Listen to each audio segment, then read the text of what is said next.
दोस्तों, पिछली कहानी में आपने पढ़ा कि एक तरफ राधिका अपने माता पिता के सपने पूरे करने दिल्ली आई थी।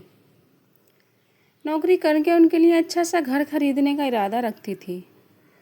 दूसरी तरफ उसकी ज़िंदगी बस सचिन के चारों ओर सिमट कर रह गई। अब आगे राधिका और सचिन एक दूसरे के प्यार में खोए घंटों बातें करते रहते। एक दिन प्रिया और राधिका दोनों अपने हॉस्टल के कमरे में सो रही थी।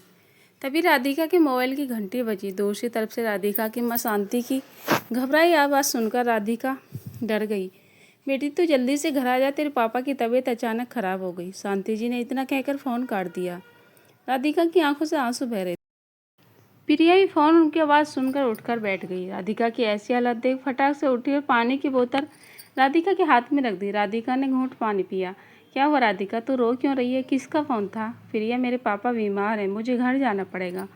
अभी मैं ऑनलाइन टिकट देखती हूँ, शायद एक रात किसी गाड़ी में रिजर्वेशन मिल जाए। यह कहकर राधिका जल्दी जल्दी मोबाइल में टिकट ढूंढने लगी। तभी प्रिया बोली, तू घबरा मत, सब ठीक हो जाएगा।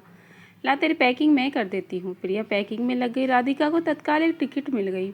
2 घंटे बाद की ट्रेन थी। सुबह 7 बजे जब कानपुर उतरने वाली थी, राधिका ने फटाफट सचिन को फ़ोन मिलाया, लेकिन उसका फ़ोन स्विच ऑफ था। इसे भी आज ही फ़ोन स्विच ऑफ करना था। अरे तू छोड़ उसे, मैं बता दूंगी। चल जल्दी से कैब बुक कर ले, कैंटीन से कुछ खाने के लिए पैक करवा देती हूँ, रात को खा लेना। राधिका ने प्रिया को गले लगा लिया। थैंक यू यार, अगर नहीं होती तो पता नहीं क्या होता। मैं तो नर्वस हो रही हूँ, पता नहीं पापा को क्या हो गया। माँ भी कुछ ढंग से बताया भी नहीं। अरे तू चिंता मत कर, सब ठीक हो जाएगा। ज़्यादा मत सोच और घर पहुँच फ़ोन कर दियो। सुबह सचिन को बता दूंगी। बस एक बात याद रखना, ऐसी हालत में घर वालों को सचिन के बारे में कुछ बताना। हाँ ठीक है। प्रिया जल्दी से कैंटीन की ओर चलती। वहाँ से उसने कुछ खाना पैक करवाया और रूम में आकर राधिका के बैग रख दिया। इसी बीच राधिका हॉस्टल की वार्डन की परमिशन लेकर आई। दोनों बैग और सूटकेस लेकर कुछ ही देर में कैब आ गई। प्रिया ने विदा लेकर राधिका से नई दिल्ली रेलवे स्टेशन पहुंच गई। समय वह ट्रेन में चढ़ गई। रात भर उसे नींद नहीं आई।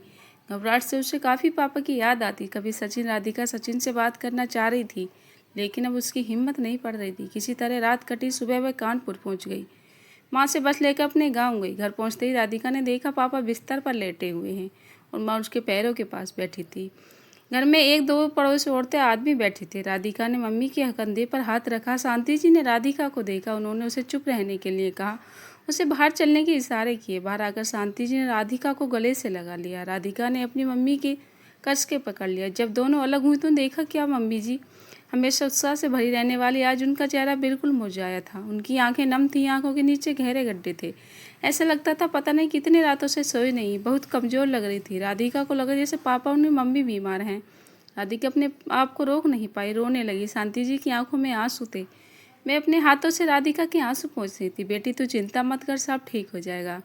कुछ देर में राधिका सामान्य हुई। उसने शांति से पूछा, मम्मी आपने फ़ोन पर कुछ बताया नहीं, अचानक पापा को क्या हो गया? बेटा तेरे पापा स्कूल गए, वहीं बेहोश हो गए। स्कूल में इन्होंने हॉस्पिटल ले गए, वहाँ पता इन्हें हार्ट अटैक आया है। उस समय तो इन्होंने इंजेक्शन दवाइयाँ लेकर इन्हें बचा लिया, लेकिन तुरंत कानपुर रेफर हम इन्हें कानपुर ले गई। वहाँ पता चला हार्ट अटैक में विलोर के वहाँ स्टेट डाली गई। कई बार में बीच घबरा गई कि तुझे फ़ोन करके ध्यान ही नहीं रहा। राधिका सुनकर आश्चर्य से बोली, क्या कह रही हो मम्मी, ये सब कब हुआ? पापा घर पर आए? बेटी इसी बात को 1 सप्ताह हो गया। मैं कल ही तेरे पापा को छुट्टी मिली है। मैं अपना फ़ोन घर पर ही भूल गई थी, घर पे आ नहीं पाई। कल आए तो तब तुझे फ़ोन किया। राधिका को मम्मी पर गुस्सा आ रहा था। मैं कमरे में जाने लगी तो मम्मी ने कहा, बेटा अभी तेरे पापा दवा खाकर सोए हैं, 3-4 घंटे बाद उठेंगे। डॉक्टर ने कहा वे जल्दी आराम करेंगे, उतना जल्दी ठीक हो जाएंगे। तुझे देखेंगे तो घबरा जाएंगे। कल भी मना कर रहे थे, कह रहे थे राधिका को क्यों परेशान कर रही हो, मैं ठीक हूँ। राधिका वहीं खड़ी रह गई। अभी उसे मम्मी पर गुस्सा आ रहा था, लेकिन फिर उसने सोचा मम्मी ये सब अकेला झेला है। कितनी हिम्मत दिखाई मम्मी ने, सोच के वह शांति से लिपट गई। बेटा चिंता मत कर, सफ़र से आई है, तू हाथ पैर धो ले, चाय बना लाती हूँ, फिर तू आराम से सो जाना। कब तक उठेगी? तेरे पापा भी जाग जाएंगे। राधिका वहीं पास में एक कुर्सी पर बैठ गई। कमरे में बैठे लोग अपने अपने घर चले गए। उनके जाने के बाद राधिका पापा के सिरहाने बैठकर उन्हें कुछ देर में शांति चाय बना लाई, कुछ बिस्किट भी। राधिका के सर दर्द हो रहा था। चाय के साथ बिस्किट का उसे बहुत राहत मिली।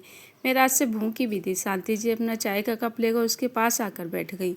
मम्मी आप अपना भी ध्यान रखो, कितनी कमज़ोर लग रही हो। क्या करूँ बेटी, कुछ खाने का मन नहीं करता।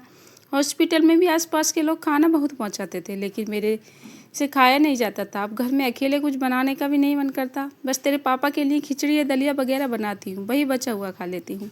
राधिका अपनी मम्मी पर बहुत तरस आ रहा था। वह, तुम चिंता मत करो, मैं आ गई हूँ, खाना मैं बना लूँगी। शांति जी चेहरे पर फीकी सी मुस्कुराते हुए चली गई।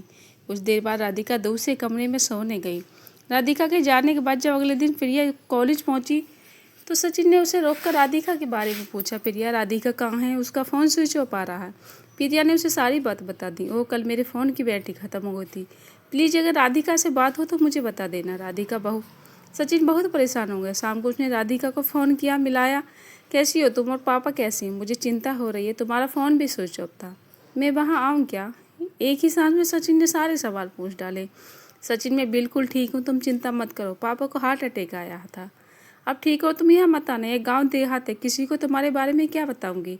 लेकिन राधिका, तुम वापस कब आओगी?